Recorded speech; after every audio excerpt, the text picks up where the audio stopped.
no pueden suplir la parte de carencia afectiva que genera la falta de niños, y la falta de familia nunca la pueden suplir la inmigración. Y eso es algo tan importante o más que los problemas económicos derivados de la baja natalidad. Luz del Mundo, el podcast de la ACDP y el Instituto CEU de Humanidades Ángel Ayala sobre doctrina social de la Iglesia, dirigido por Ana Campos.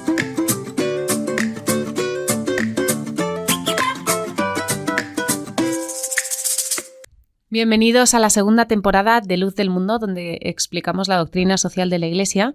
Soy Ana Campos y tras una temporada llena de expertos con los que hemos hablado temas antropológicos, temas como la familia, la ecología, el bien común, la ideología de género, capítulos en los que hemos hablado de economía, de trabajo, de salario justo, expertos a los que estamos muy agradecidos por su colaboración y el conocimiento que durante toda esta primera temporada nos han brindado. Y como comentaba, hoy, gracias a la ACDP y al Instituto de Humanidades Ángel Ayala, comenzamos la segunda temporada y lo hacemos tratando un tema que no habíamos tocado hasta ahora, que es la migración. Y para hablar de ello tengo conmigo, como no podía ser de otro modo, a un experto en la materia. Alejandro Macarrón, bienvenido. Muchas gracias. Gracias a ti por tu participación en este podcast, por este ratito que nos vas a dedicar y todos los conocimientos que vas a compartir con nosotros.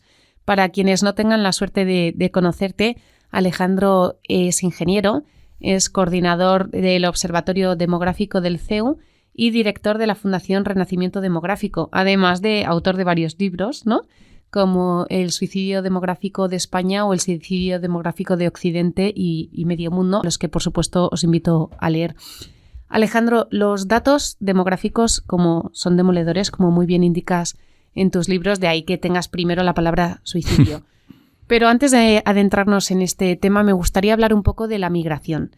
¿Se puede decir que la emigración o la inmigración son buenas o malas per se para un país? No, se puede decir que depende, ¿no? Aquí hay que ser muy gallegos. Depende, ¿no? Depende. Una inmigración bien gestionada, desde luego, es maravillosa, puede ser maravillosa, y una mal gestionada puede ser lo contrario, y muy mal gestionada puede ser catastrófica, ¿no? Porque en la historia de la humanidad hay todo tipo de mezclas de pueblos. Al final la inmigración, fenómenos migratorios generan mezclas de poblaciones de origen diferentes, y hay mezclas verdaderamente maravillosas que han generado simbiosis únicas y otras que han llevado a fracturas y a todo. Por eso digo que en esto hay que, como dice muchas veces, el diablo está en los detalles, ¿no? Uh-huh. Efectivamente. De hecho, la Iglesia dice que la inmigración puede ser un recurso más que un obstáculo para el desarrollo. ¿Esto es así? Sí, puede ser vamos a ver, la inmigración virtuosa es aquella en la cual en un país pues hace falta mano de obra, viene de otros países más pobres, que genera soluciona la vida de las personas que emigran y además mandan dinero. Eso fue, por ejemplo, la inmigración española en los años 60 a Alemania.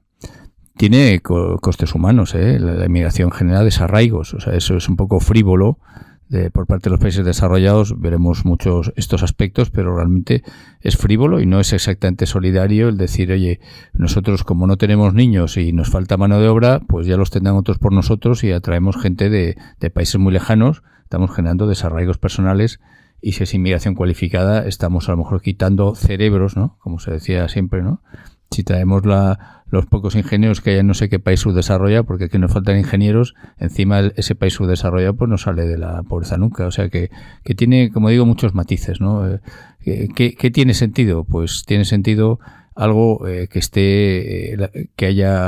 venga inmigración según las necesidades del mercado laboral, cosa que no está pasando en España. Está viniendo mucha más de la que necesitamos por razón del estado de bienestar que hay, que atrae y retiene más inmigración de la necesaria, pero eso no es, entre comillas, culpa de los inmigrantes. Todo lo contrario, hacen muy bien en ir donde pueden buscarse la vida. Emigración que se integre bien culturalmente, es como pues, los egipcios que van a Arabia Saudí, van de un país musulmán a otro país musulmán, o mayoritariamente musulmán, porque en Egipto no nos olvidemos que hay una minoría cristiana importante, pero claro, ese tipo de mezclas pues no siempre funcionan bien, ¿no? Y, por tanto, insisto, hay mucho detalle que supongo que iremos viendo a lo largo de esta conversación para que la inmigración esté bien gestionada o lo contrario, ¿no? Efectivamente, ahora nos explicas un poquito cómo se gestiona mejor. Sí. Dices que en España tenemos más inmigración de la que necesitamos, pero efectivamente la natalidad en España ha descendido drásticamente desde 1977. ¿Es la inmigración y además el hecho de que tengamos más de la que necesitamos la solución a nuestros bajos índices de natalidad? La migración puede solucionar una parte del problema que genera la baja natalidad, porque la que viene es muy mayoritariamente con una cualificación media baja o baja, ¿no? Entonces puede cubrir puestos de trabajo acordes con esa cualificación, pero muy difícilmente los muy cualificados, ¿no? Uh-huh. Las clases medias altas y altas, gente de puestos de trabajo media productividad, pues raramente compiten laboralmente con inmigrantes, ¿no? Y luego una cosa que no puede suplir es el vacío afectivo. Es que esto no es solamente un tema de sociedades, sino de personas concretas, ¿no? La baja natalidad, el principal problema que tiene de verdad, no solo social, sino de la gente que no tiene hijos. O sea, la falta de proyección vital que tiene, pues toda la vida ha habido una pequeña minoría de personas sin hijos. Había además antes más personas célibes, dedicadas a Dios en el seno de la Iglesia, pero eran muy minoritarias en las sociedades, ¿no? Ahora hay una cantidad enorme de personas que no tienen niños y que tienen un vacío a la larga. De joven muchas veces no se da cuenta porque hoy día hay muchas amenidades y diversiones, ¿no? En una sociedad como la española, pero cuando dejas de ser tan joven y ven que algún hermano o algunos amigos se han tenido hijos y tú no, y no tienes esa proyección, eso te va generando pues un vacío que en algunas personas es mayor, en otras es menor. Y cuando llegas a viejo, pues no tienes ningún hijo que te cuide algo, no sé si tanto como antes. Y cuando tienes, si eres niño y no tienes hermanos, la soledad es especialmente dura en la infancia y en la vejez, ¿no? Pues eso es un problema que no se puede solucionar con la inmigración. O sea, no se puede, yo no puedo, cuando sea viejo, si no tengo hijos, no puedo importar un inmigrante para que sea mi hijo. Puedo contratar a un cuidador o cuidadora, que muchas veces será inmigrante, y eso está bien. Pero no es lo mismo que, lógicamente, que alguien no es un pariente, ¿no? No es esa proyección vital. Por lo tanto, la inmigración en ningún caso puede ser una solución completa al problema de la baja natalidad. Y luego ya en lo coyuntural en España tenemos unas tasas de paro enormes. O sea, lo que necesitaríamos, que sería completamente inhumano, no es a los inmigrantes actuales, sino a sus hijos. Pero claro, eso no puede ser. A mí me dijeron cuando hubo la crisis de los refugiados de Alemania, que si no nos vendían muy bien, dado el invierno demográfico que hay en España. Digo, si no tuviésemos unas masas de paro tremendas, que era poco después de la crisis inmobiliaria, pues claro, podrían venir, si pueden, digamos, incorporarse a puestos de trabajo, que tampoco es trivial, porque una persona que no conoce ni el idioma y que tiene un nivel formativo bajo, pues tampoco puedes. O sea, hay mucho buenismo y mucho lugar común en estas cosas. Y además, insisto, no pueden suplir la parte de carencia afectiva que genera la falta de niños y la falta de familia, nunca la pueden suplir la inmigración, y eso es algo tan importante o más que los problemas económicos derivados de la baja natalidad. ¿Qué supone para un país como España, con los índices de paro que comentas, que haya tanta inmigración, como dices, más de la que necesitamos, y que encima esos inmigrantes tengan hijos? Bueno, lo de que tengan hijos y se integran bien es estupendo. Es decir, eso es a la larga. Pero ¿qué pasa a la corta? Por ejemplo, en los últimos 5 años, ¿no? Pues cuando Pedro Sánchez llegó al poder, bueno, ahora, 5 años después, hay 2 millones más de inmigrantes en España que entonces. Pero es que las tasas de paro que había entonces y ahora siguen siendo altísimas. El número de desempleados ha bajado muy poco. Uh-huh. Lógicamente, o sea, si tienes unas masas enormes. Vamos a ver, cuando los españoles fueron a Alemania y los yugoslavos en la posguerra y italianos, Alemania había quedado devastada de falta de mano de obra por la Segunda Guerra Mundial, y con ese que sí que fue un auténtico milagro de posguerra, reconstruyeron el país, tenía unas necesidades de mano de obra clarísimas, y entonces iba la gente y había pleno empleo. Pero es que en España lo de pleno empleo no lo hemos conocido prácticamente en los últimos 45 años. En el mejor momento de la burbuja inmobiliaria, que luego se vio que la economía estaba un poco artificialmente inflada, llegamos a tener una tasa de paro, no sé si del 7-8%, que para nosotros nos parece bajísima, y en otros países ya es una tasa de paro muy preocupante. Muy estamos en tasas de paro brutales, y luego ya por comunidades concretas, por ejemplo, los africanos ahora mismo tienen no menos de un 30% de tasa de paro en España. Y siguen viniendo, que hacen bien, insisto, yo en esto no critico en absoluto a la persona. El único inmigrante detestable es el que delinque, igual que el español, igual que el francés, igual que el marciano, ¿no? El que delinca, pues es una persona indeseable. Luego, determinadas colectividades de inmigrantes pueden tener mayores problemas de integración por razones culturales, ¿no? pero eso no es, entre comillas, culpa de la persona. La persona, ni tú y yo tenemos mérito de haber nacido cristianos, eso lo sabe Dios porque nos hizo nacer en el mundo cristiano, ni tiene de mérito quien nació en Senegal y es musulmán. Eso no tiene sentido culpar a la persona de ser de un sitio o de otro. Totalmente. O de tener mérito. Pero la realidad es que tenemos, como decía, las cifras de paro que tenemos en España. En los últimos 12 meses en España, según las cifras oficiales del INE, los últimos 12 meses han venido 700.000 inmigrantes más, netos. 700.000 inmigrantes con una sociedad que tiene 3 millones y pico de parados oficiales y 4 millones y medio reales, porque la realidad es que el paro oficial en España está maquillado a la baja porque solamente cuenta como parado el que no habiendo trabajado, cuando la EPA, la encuesta de población activa, entrevista a mucha gente, entonces le pregunta, ¿usted tiene trabajo? No. ¿Ha trabajado las últimas 4 semanas? El que no trabaja, ¿no? Dice, no. ¿Buscó trabajo? Dice, sí. Si buscó trabajo es parado. Si no buscó trabajo, aunque quiera trabajar, no es parado. Wow. Entonces, eso nos está quitando. Tampoco cuentan lo que llaman fijos discontinuos, que son gente que tiene a lo largo del año el famoso fijos discontinuos. Dice, sí tengo empleo, pero no todo el tiempo. Bueno, pues si usted no está trabajando en ese momento, no es un ocupado. O sea, si usted le tocó el mes anterior, hay continuamente fijos discontinuos sin trabajo que no cuentan como parados, pero en realidad son parados gran parte del tiempo. Ni la gente que está en ERES. Pero vamos, eso es un poco lo de menos. O sea, las cifras redondas en España es que en el primer trimestre de 2023 había 3 millones y pico de parados, de los cuales casi 1 millón eran extranjeros, y oficiales y 1,4 millones más de este tipo, ¿no? Parados reales extra. Bueno, pues en ese contexto han venido 700.000 inmigrantes más.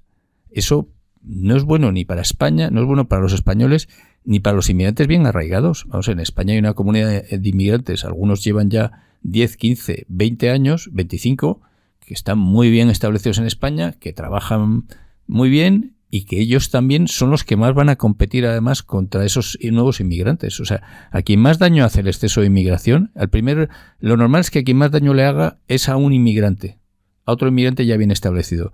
Y a españoles de clase media, baja y baja. Insisto, gente de clases altas, todos los que opinan en las grandes tertulias, en los grandes medios, ¿qué tal? No hay que ser xenófobo, no hay que ser no sé qué. Ellos no sufren, ninguno de ellos sufre competencia laboral ni problemas ligados a inseguridad, ¿no? Entonces, yo creo que no hay rigor en cómo se está analizando en general este tema de la inmigración en España, por lo cual te agradezco especialmente esta entrevista. Alejandro, gracias a ti por toda esta conversación tan esclarecedora. En el capítulo 10 de la primera temporada de este podcast hablábamos con tu tocayo Alejandro Rodríguez de la Peña sobre compasión.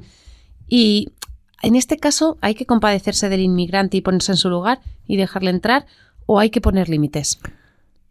Bueno, el camino, suele decir, el camino hacia el infierno está empedado de buenas intenciones, ¿no?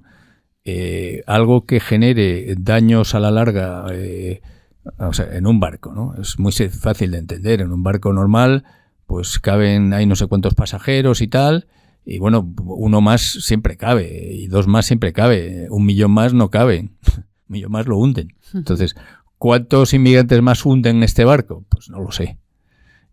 ¿Cuándo se hunde el barco? Pues no lo sé, pero claramente las cosas bien ordenadas funcionan mejor. Por otra parte, ayudar a un necesitado de Senegal, si lo ayudas en origen, el mismo dinero cunde a lo mejor 10 veces más que venga aquí ilegalmente y digas, bueno, vale, quédate y no pasa nada. Vamos a ver a cuántos estamos ayudando con el mismo dinero. De hecho, la Iglesia, que tiene además una capacidad especial de hacer caridad no corrompida en países poco desarrollados, que es un vehículo ideal para canalizar verdadera ayuda a esos países, puede jugar un papel y juega un papel extraordinario. Pero insisto, es como lo de los refugiados, la crisis de los refugiados de Siria. ¿Qué tiene que hacer Occidente? Acoger a 2 millones de refugiados, mayoritariamente musulmanes, hombres casi todos, hombres jóvenes casi todos.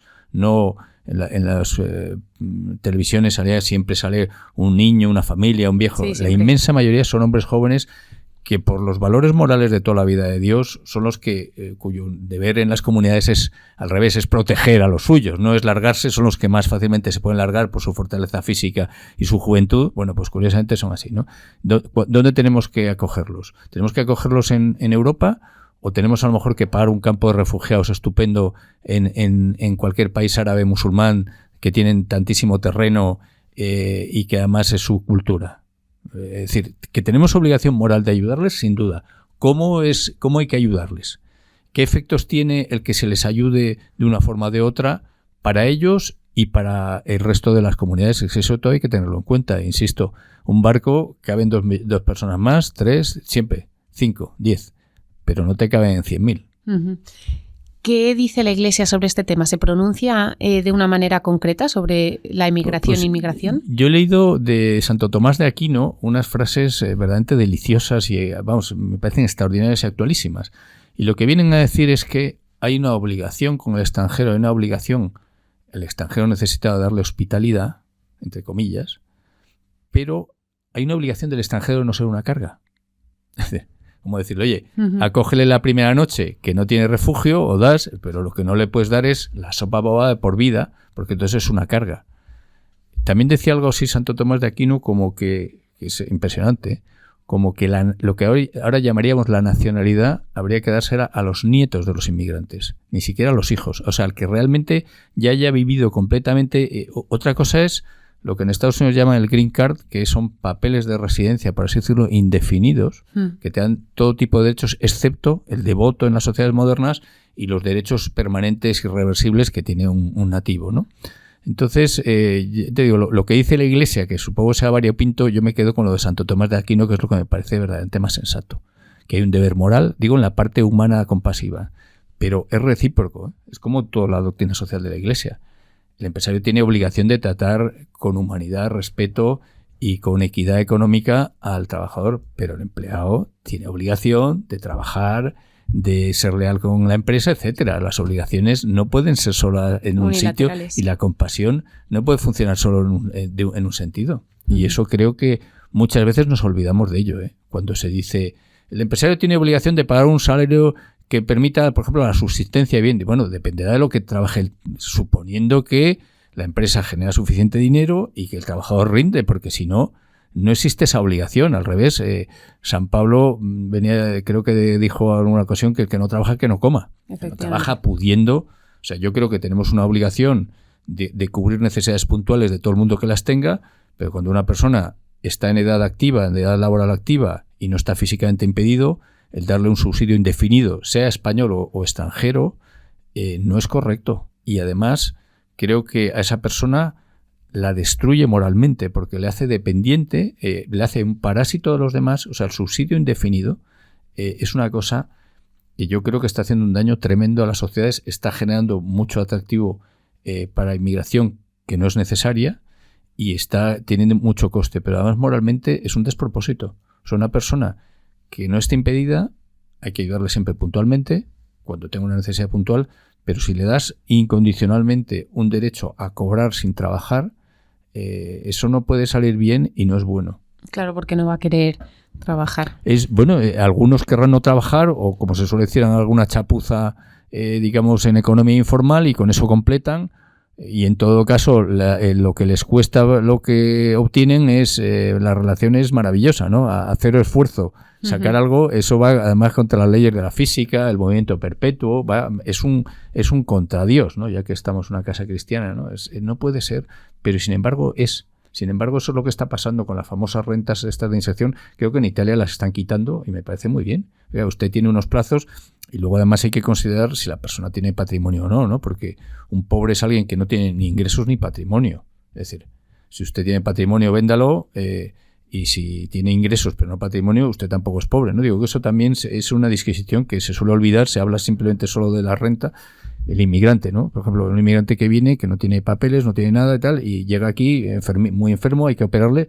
Yo creo que es una obligación moral atenderle, sin duda. Ahora, ¿tiene que ser gratis?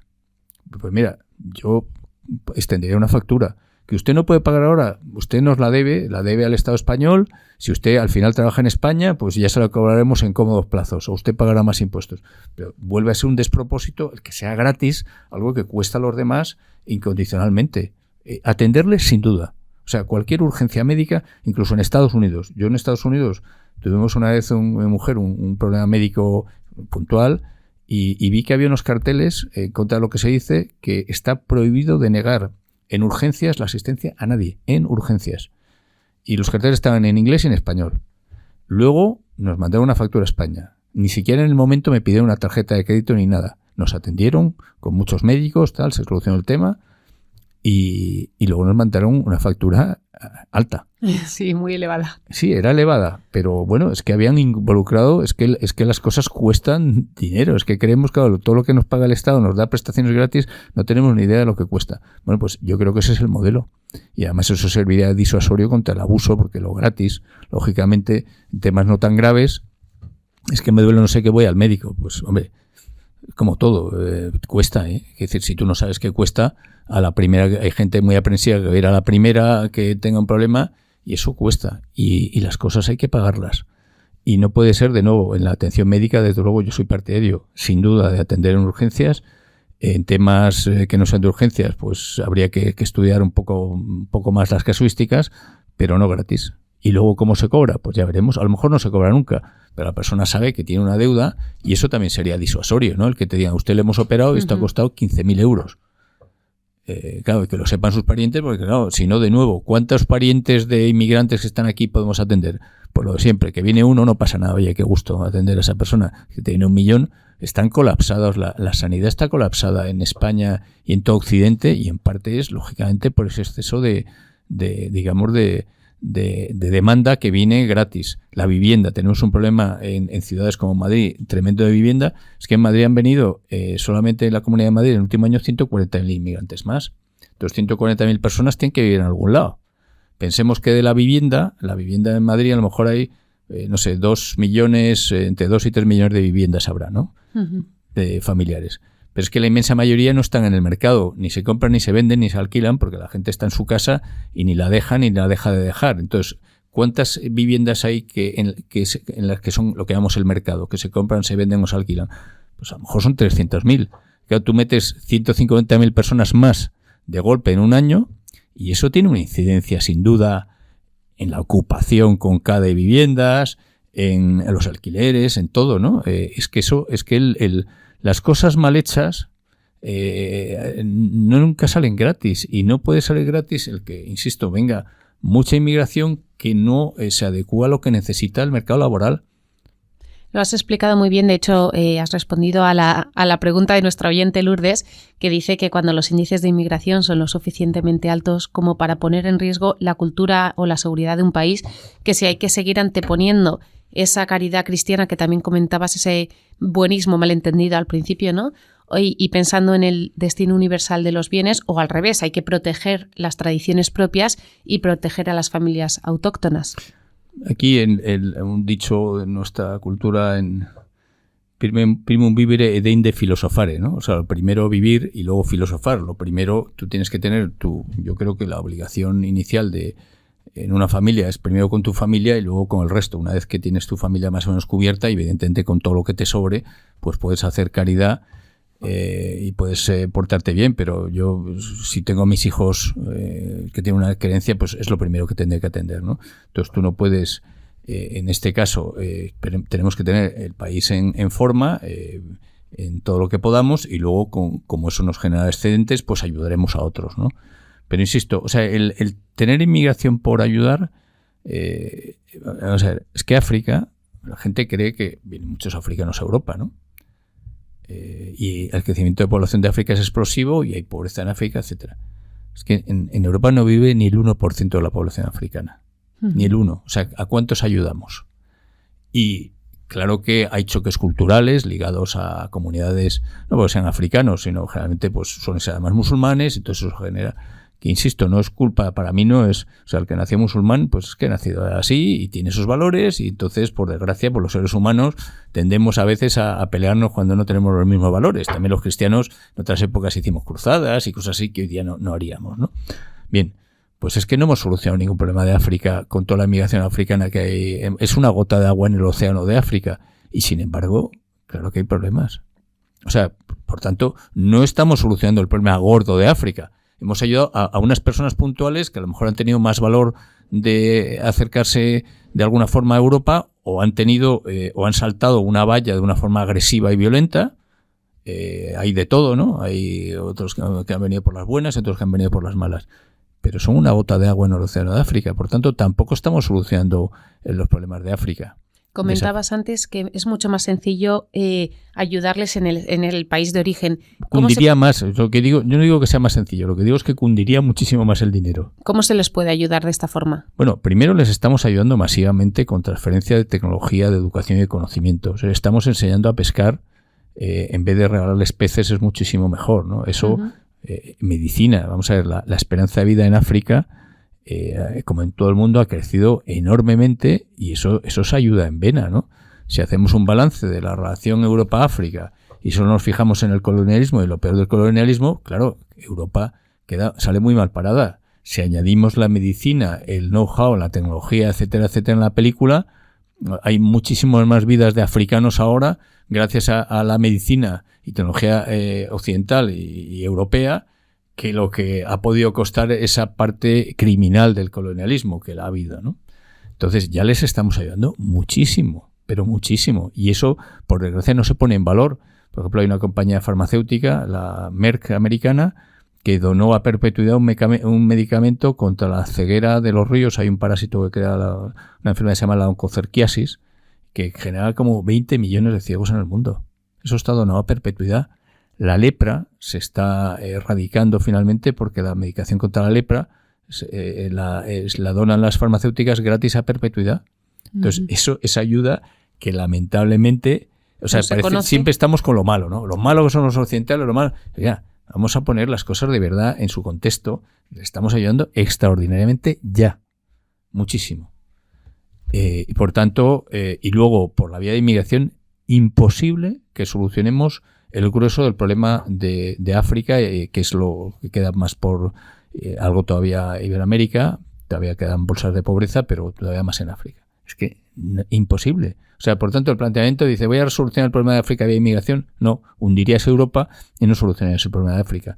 Y cuanto más hagas buenismo con algunos que lleguen, hasta Bill Gates, que no es sospechoso precisamente de ser un ultraderechista, cuando la crisis de refugiados alemana dijo que cuanto más facilidades se les diesen de esa forma incondicional, más iban a venir. Que no vas a solucionar el problema de África y vas a hundir Europa.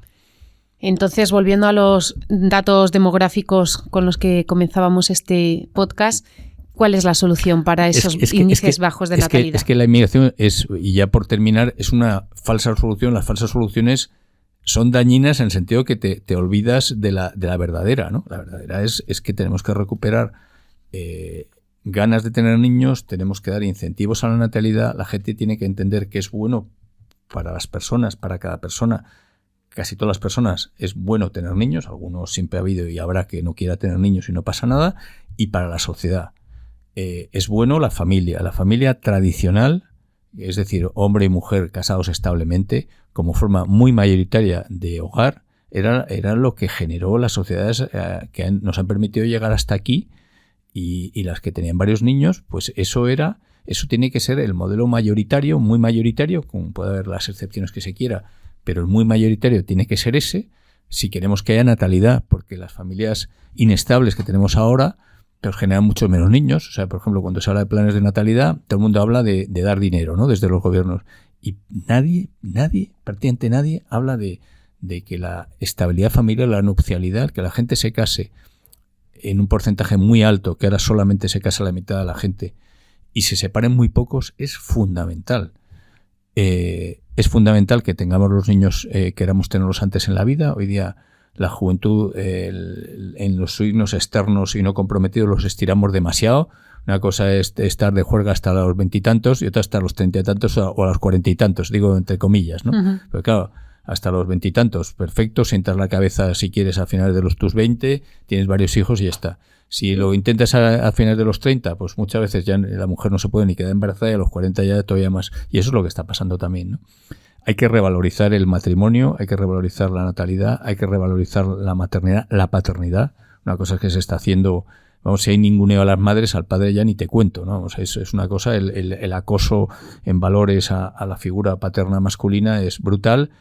También a la mujer tradicional, que hoy día es minoritaria, pero que tiene más hijos que la media, que prefiere ser una mujer, entre comillas, clásica, es decir, me quedo en casa trabajando en el hogar, porque en el hogar toda la vida las mujeres han trabajado muchísimo, cuidando a los míos y teniendo muchos míos, ¿no? Teniendo, pues yo quiero tener 4, 5, 6 niños y tal, en vez de tener 1 o 2, estar todo el día ahí con la lengua afuera entre el trabajo y casa, que hay que ver también el nivel de felicidad que tienen unas y otras, ¿no? Y lo que aportan a la sociedad. O sea, todo ese tipo de cosas son muy importantes. El aborto es un tema, no es lo mismo que el aborto sea una cosa excepcional, que ante un embarazo inesperado la inmensa mayoría de la gente se acomode, tenga el niño y encantados, a que un 20%, casi un 20% de los embarazos en España acaban en aborto. Como muchos se han buscado, pues imagino, no sé, a lo mejor 1 de cada 2 inesperado acaba en aborto, lo cual es dramático, y en eso no solamente contribuyen las leyes, contribuyen los valores sociales. El debate que ha habido en los últimos años, si una menor debe abortar o no, o puede abortar o tal, pero con consentimiento paterno, pero si en la inmensa mayoría de los casos son los padres los que le están diciendo que aborte. Sí. O sea, la realidad es que en vez de, como alguna familia que conozco muy meritoria, que ante un desliz de los hijos con 18 años lo que dicen es, mira, te ayudamos a criar al niño como si fuese un hermanito más tuyo, aunque es un hijo tuyo, aunque es un nieto mío, pues claro, es muy muy distinto. No es lo deseable, no es lo ideal para venir a este mundo, no, pero bueno, todo está lleno también de vericuetos sin sospechar, pues mucho mejor eso que abortar al niño. Pues eso se lleva por delante muchísimos niños, ¿no? El Estado es un Estado antinatalista. El Estado en España, por ejemplo, se jacta de que da la seguridad social, la sanidad pública, los mejores anticonceptivos. Vamos a ver, esto es un debate ético y la Iglesia se ha posicionado sobre este tema con Humana Vita y tal, pero si no tuviésemos ese condicionante en esta casa y fuésemos puros gobernantes pensados en el bien común, dices, hombre, a lo mejor en la Calcuta hace 50 años que realmente tenía unas tasas de pobreza alucinantes y unas tasas de natalidad alucinantes, pues podría estar justificado que un gobernante diese anticonceptivos, pero en la España de ahora, que se muere por falta de niños, que el Estado esté gastando dinero encima del contribuyente y en regalar anticonceptivos, pues francamente, en pagar abortos, como que no tiene el menor sentido, ¿no? Las leyes, el divorcio, ¿no? No es lo mismo que haya una ley de divorcio bastante restrictiva y que además favorezca la reconciliación y que además pues haga que sea para casos verdaderamente de parejas excepcionalmente mal avenidas, a que sea lo más fácil del mundo.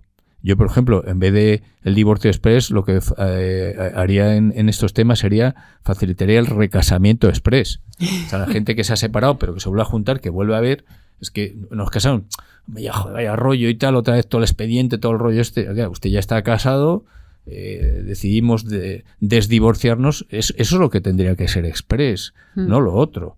O sea, por eso digo que hay muchas cosas que se pueden hacer y desde luego es fundamental concienciar a la sociedad de que hay un problema y a los niños hay que contarles en el colegio que es muy bueno tener en niños de mayores. Los americanos, cuando hicieron un plan secreto, luego desclasificado, esto no es conspiranoia, son puros hechos reales, del máximo nivel contra la natalidad, ellos estaban muy preocupados hace 50, 60, 70 años del crecimiento explosivo de la población en el tercer mundo, porque tenían miedo a revoluciones comunistas o equivalentes que acabasen privándoles de materias primas estratégicas. Lo explican así en el plan, ¿no? En plan ahora desclasificado, se llama Informe Kissinger. Por el secretario de Estado Kissinger, de aquella época, fue un político súper influyente que acaba de cumplir 100 años. Bueno, pues una de las medidas estrella del Informe Kissinger era que a los niños pequeños, en la escuela elemental, lo que aquí llamamos la primaria, había que adoctrinarles, usar la palabra, en que de mayores no tengan muchos niños. Ni siquiera adolescentes. Yo, antes de leer ese informe, a veces decía en mis conferencias que a los adolescentes había que contarles que era bueno que de mayores tuviesen niños, bueno para ellos y bueno para el país. Los americanos decían en ese informe, los valores, lo que yo diría llamar los valores, se crean mucho antes. Por así decirlo, un adolescente ya está maleado. Los valores básicos, cuanto más pequeño eres, más influye en lo que estás formándote física y mentalmente. Entonces los valores, decía, a los niños en la escuela primaria, bueno, pues habría que hacer lo contrario de lo que dice en ese informe. En los colegios, no de una forma adoctrinante, que diríamos hoy día, y no de una forma políticamente partidista, pero es una forma de humanismo natural. Hay que decirle, es bueno que no tengáis niños de mayores, tengáis varios niños, que no esperéis a demasiado tarde, que forméis una familia estable, que busques en la otra persona no solamente pues lo que al principio te atrae mucho, la sexualidad y lo que quieras, sino otros valores. Eso se puede decir sin tener que ser ni cristiano, ni musulmán, ni judío, Totalmente. ni nada, porque es ley natural y además es bueno para la sociedad y es bueno para las personas. Y también avisarles de que si entre todos no tenéis suficientes niños de mayores, ya vivís en una sociedad decadente demográficamente, solo va a ir a peor. O sea, hay que avisarlo porque es un tema de una importancia extraordinaria. ¿Se está haciendo? No.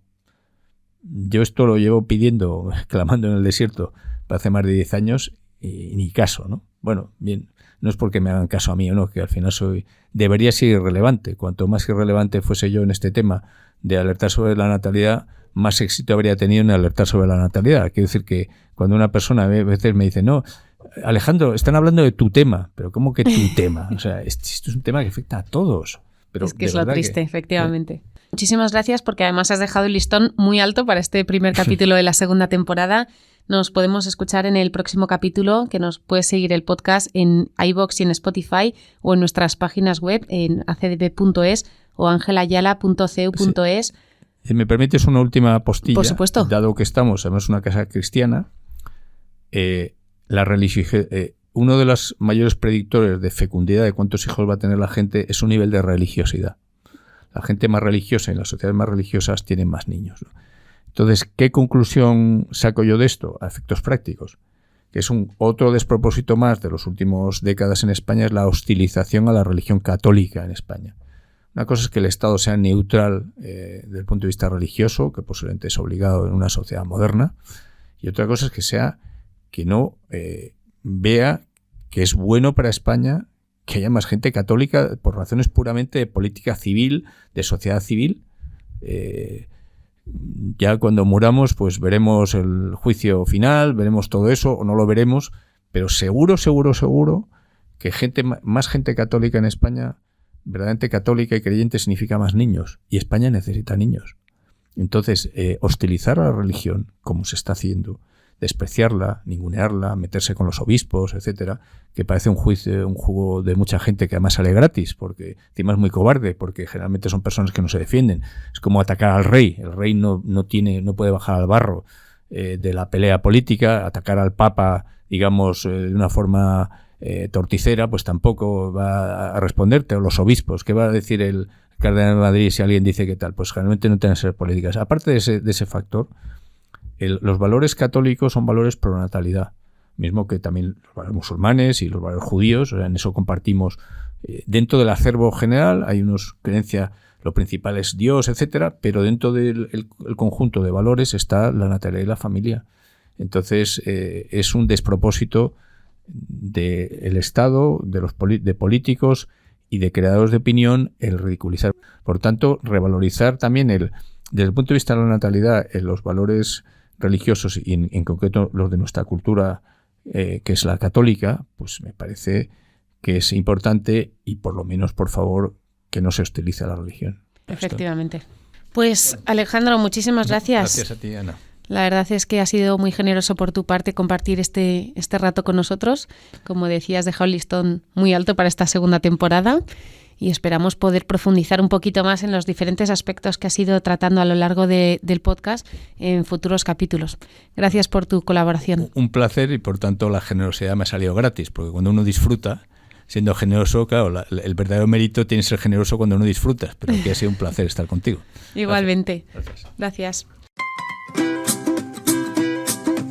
¿Quieres recibir una formación sólida en doctrina social de la Iglesia? Si quieres profundizar en el conocimiento de los grandes temas que afectan a la vida, a la familia, la sociedad, la política y la economía desde las orientaciones de la Iglesia Católica, si quieres un enfoque interdisciplinar, si te gustaría adquirir competencias para el análisis, la argumentación y el diálogo social desde la identidad cristiana, solicita información del título de Experto en Doctrina Social de la Iglesia en www.angelayala.cu.es.